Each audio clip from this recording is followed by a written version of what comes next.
he never sat at all, never had neck support, never had core support, had trouble breathing, trouble swallowing, secretion control.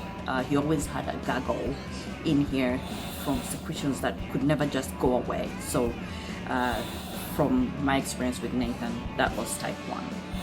And then we have got type 2, 6 to 18 months. Type 3 is 18 months to 18 years. And in this type, you find that they can walk independently. They may have difficulty with running, trouble rising from a chair, climbing stairs, tripping, dropping things. And so type 3, I feel, a little bit marries with type 4, and the type 4 is now from 18 years to and after to adult.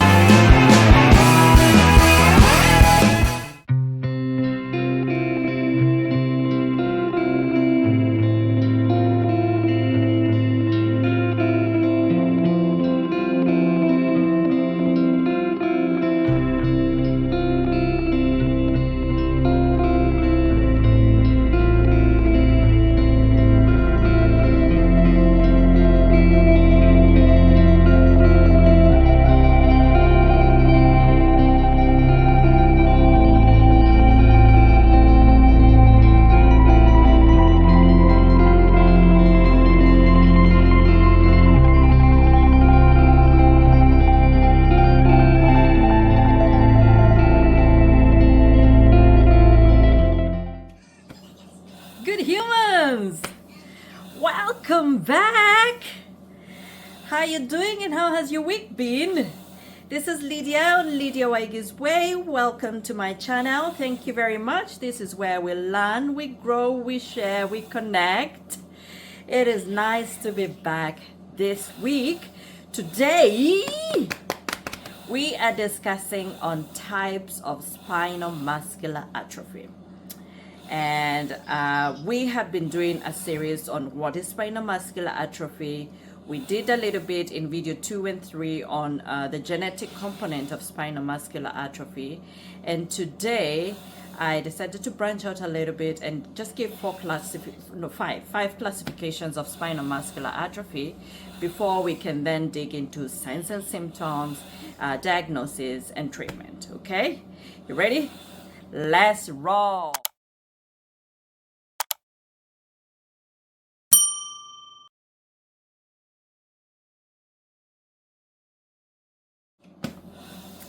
Alrighty, welcome back. Now, spinal muscular atrophy has got 5 classifications, and perhaps maybe these days because of therapy this may be a little fluid because treatment is getting started pretty early because of newborn screening, but they still pretty much stand in the sub-classifications of spinal muscular atrophy, and this is mostly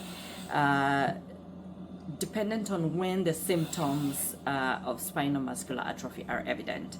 What is true is the earlier you get the symptoms, the more severe it is that your spinal muscular atrophy, and it maybe severe is not the word, but the greater the degree of loss of motor function, the earlier you get your diagnosis. Okay, so the earlier you get the diagnosis, the greater the loss of motor function. All right, so I'll get right into it. There is 5 classifications. Alrighty. Type 0. Type 0 is thought to start in utero. It is rare. It is the most severe. The symptoms start when the child is already in utero, and they're born with very severe respiratory problems in terms of breathing, difficulty breathing, difficulty coughing, difficulty swallowing, and since it's in utero, I think what is more resounding with parents or mothers that they will feel the fetal movements are markedly reduced. Okay, so that's type 0 off the gate. Type 1, Werdnig-Hoffman, is what my son has, and there's so many symptoms, but like type 0, difficulty swallowing, difficulty breathing, and so type 1 is from 0 to 6 months. I'll go back there, 0 to 6 months, and it is the most common, and it's trouble breathing, trouble swallowing, severe muscle weakness, and in type 1 children, they don't get to sit up. I will add on from my experience with Nathan, there was neck weakness, so he couldn't hold up his neck, his core was very weak, his legs were very weak, and so that is type 1. The chest might have a different shape, like a bell shape, because these muscles are not strong, and so the chest tends to look like a bell. It's a little compressed. What else did I find? At least for Nathan, there was already trouble with the spine curve.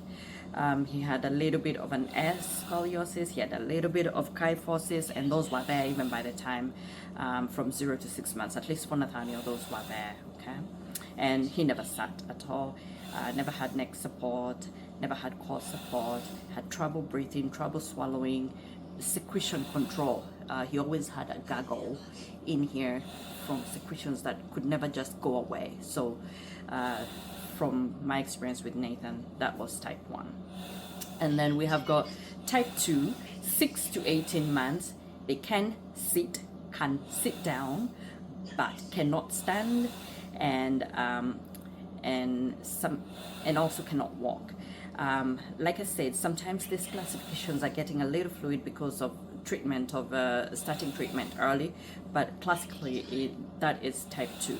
Type 3 is 18 months to 18 years, and in this type you find that they can walk independently.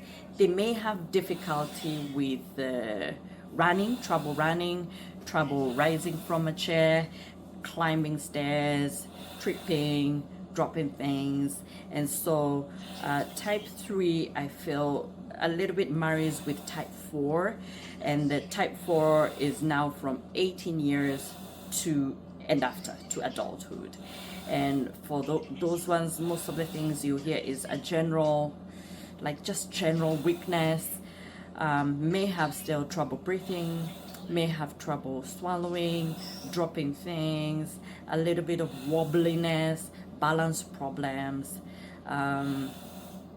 and so those are type 4s. Sometimes they still may still be able to retain their motor function in terms of walking, but may have trouble with gait or balance problems here and there.